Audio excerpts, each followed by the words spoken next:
PM Modi के घर भी, ऑफिस में, हर में चक्कर मार मार के इन लोगों ने बार बार वहाँ एप्लीकेशन दी, लेकिन पीएम मोदी को अपने एसी केबिन से निकलने की ना तो जो है समय है और ना तो उनको आम लोगों से। क्यों? क्योंकि वो सत्ता के लोगों के आगे अपना चरण वंदन करने में लगे हुए हैं। क्या कहेंगे, क्या मदद रहेगी आपकी तरफ से? देखिए, उत्तर प्रदेश और प्रयागराज में जिस तरीके से अपराधियों के हौसले बुलंद हुए हैं, उसी क्रम में कल ट्रांसपोर्ट नगर में राजेंद्र कुशवाहा जी की जिस तरीके से पीट पीट कर हत्या कर दी गई सरेआम दिन दहाड़े, आप समझ सकते हैं कि अपराधियों में प्रशासन का भय खत्म हो चुका है। और मैं इस परिवार के साथ खड़ी हुई हूँ। राजेंद्र कुशवाहा जी का ये बेटा है दिव्य प्रकाश, ये उनका सबसे बड़ा बच्चा है और इसके 2 छोटे भाई बहन हैं। इसकी माँ के साथ बदतमीजी हुई और ये लोग बार बार चौकी और थाने में रोज़ अपनी शिकायत लेकर जाते थे। अभी इन लोगों ने बताया कि कल भी घटना से पहले ये चौकी गए थे और वहाँ पे जाकर इन्होंने घटना की जानकारी दी कि लोग हमें मरने मारने पे उतारू हो रहे हैं। इसके बावजूद पुलिस ने ना तो कोई सक्रियता दिखाई और ना ही कोई कदम उठाए, और जिसकी परिणति राजेंद्र कुशवाहा जी की पीट पीट कर हत्या के रूप में देखने को मिली है। देखिए, इसमें पुलिस प्रशासन की जवाबदेही तय होनी चाहिए, जिला प्रशासन की जवाबदेही तय होनी चाहिए, और ये सरकार जो गुंडे माफियाओं को संरक्षण देने वाली सरकार है, इसको ये बताना होगा कि क्या दलित और पिछड़े समाज के लोगों की इस तरीके से सरेआम सरेशाम पीट पीट कर हत्या कर दी जाएगी और पुलिस ना तो उनकी रिपोर्ट लिखेगी, पहले दबाव बनाने के बाद आप रिपोर्ट लिखेंगे। अगर इसी पुलिस ने समय रहते कदम उठा लिया होता तो आज राजेंद्र कुशवाहा जी हमारे बीच में होते। उनकी पत्नी के साथ एक तरफ आप मिशन शक्ति का नारा बार बार देते हैं और दूसरी तरफ महिलाओं के साथ छेड़खानी हो रही है, उन महिला के साथ भी बदतमीजी करने की कोशिश की गई। तो ये बहुत महत्वपूर्ण विषय है और प्रयागराज के लिए, इलाहाबाद के लिए शर्म का विषय है। हम लोग परिवार के साथ खड़े हुए हैं और परिवार को न्याय दिलाने की लड़ाई में हम लोग शामिल रहेंगे। अच्छा, क्या वो पुलिसकर्मी और थाना अध्यक्ष सस्पेंड होने चाहिए? बिल्कुल, उनकी जवाबदेही तय होनी चाहिए। अध्यक्ष की तो सारी बदतमीजी सब जबरदस्ती घसीट रहे, तो खुद लाश को हटाइए यहाँ से। देखिए, आप जान सकते हैं कि कल भी जिस तरीके से पुलिस वालों ने दुर्व्यवहार किया, वहाँ पे जिस तरीके से उनके परिवार के लोगों को डराया धमकाया गया, ये अपने आप में बहुत शर्मनाक बात है।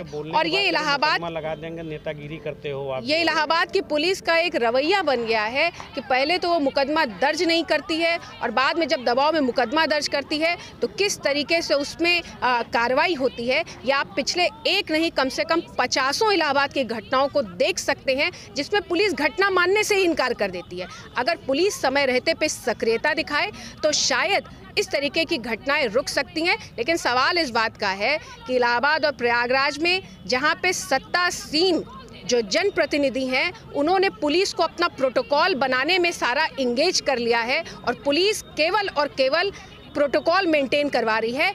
आम जनता जिसकी सुरक्षा के लिए पुलिस है, उसके लिए कहीं पे भी पुलिस दिखाई नहीं पड़ती है। थाना चौकी में जिस तरीके से आम लोगों को परेशान किया जा रहा है, ये शर्मनाक है। अच्छा, इनकी मदद कहाँ तक करेंगे, किस तरह से? देखिए, इस परिवार को न्याय मिले, इस परिवार को मुआवजा मिले, ये हम लोगों की मांग है सरकार से। और अगर इस परिवार को न्याय दिलाने के लिए जहाँ तक इस लड़ाई को लड़ने की जरूरत होगी, 4 आरोपी 5 आरोपी जो बाहर से 7 आरोपी। देखिए, आरोपियों की तत्काल गिरफ्तारी होनी चाहिए और जो मुख्य आरोपी है, जिसकी शय पे इतने दिन से इनके परिवार को परेशान किया जा रहा था, जिसकी शिकायत ये लोग बार बार कर रहे थे पुलिस थाने में, अभी तक उसकी गिरफ्तारी नहीं हुई है। ये बता रहे हैं चंद्रसेन, इनकी गिरफ्तारी होनी चाहिए और तत्काल रूप से इनके परिवार को सुरक्षा मुहैया कराई जानी चाहिए, क्योंकि 3 भाई बहन हैं, माँ है घर में, पिता का साया पुलिस और सरकार की लापरवाही बरतते उठ गया है परिवार के ऊपर से। इस परिवार का खर्च कैसे चलेगा, ये परिवार सरवाइव कैसे करेगा, ये एक बड़ा सवाल है। और परिवार को न्याय कैसे मिलेगा, ये उससे भी बड़ा सवाल है। तो इस सवाल को हल करने के लिए हम समाजवादी पार्टी के कार्यकर्ता पूरी मजबूती से इस परिवार के साथ खड़े।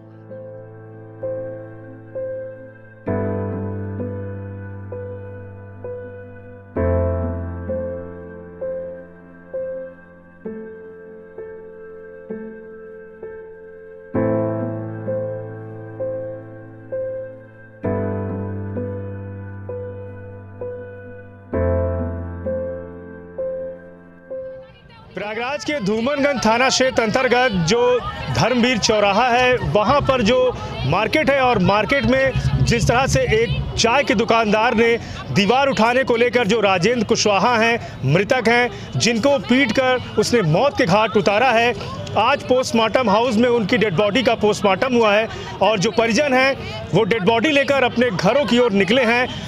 जो पीड़ित परिवार है उनका मानना है कि जो प्रशासन है वो एक्टिव हुआ, जिसके बाद उन्हें उम्मीद है कि अगले 24 घंटे में जो आरोपी हैं, जिन लोगों ने उन्हें पीटकर मौत के घाट उतारा है, वो सलाखों के पीछे जाएंगे और जो प्रयागराज प्रशासन है उनका इसमें एक बहुत बड़ा योगदान रहेगा। और जो आरोपी हैं, जिनको किसी का डर नहीं था और बेखौफ तरीके से जिस तरह से पीट कर उनको मौत के घाट उतारा है, ऐसे में ये जो पुलिस के लोग हैं इनका इस्तकबाल भी बुलंद होगा।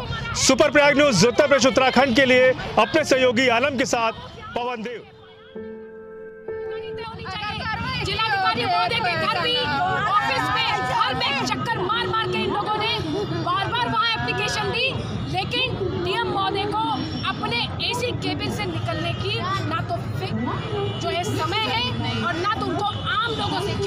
क्योंकि वो सत्ता के लोगों के आगे अपना चरण वंदन करने में लगे हुए हैं और पुलिस केवल और केवल सत्ता के पदाधिकारियों को अपना प्रोटोकॉल देने में लगी हुई है। शाम को पुलिस को फोन करिए तो बताते हैं कि मैडम ऐसा है कि हम उप मुख्यमंत्री जी की ड्यूटी में है। उप मुख्यमंत्री जी रोज चलेंगे तो आप उप मुख्यमंत्री की ड्यूटी के लिए नहीं रखे गए हैं, आप आम जनता की सुरक्षा के लिए रखे गए। जनता के टैक्स के पैसों से इन लोगों को सैलरी दी जाती है, इनकी सैलरी हमारी और आपकी जेबों से जाती है, किसी उप मुख्यमंत्री और मुख्यमंत्री के सैलरी से नहीं जाती है। जिम्मेदारी तय होगी, जवाबदेही तय करना पड़ेगा।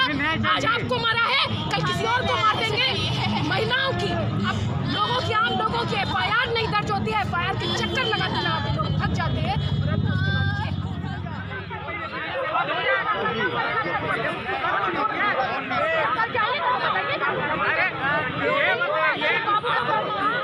घूस खाए के जो है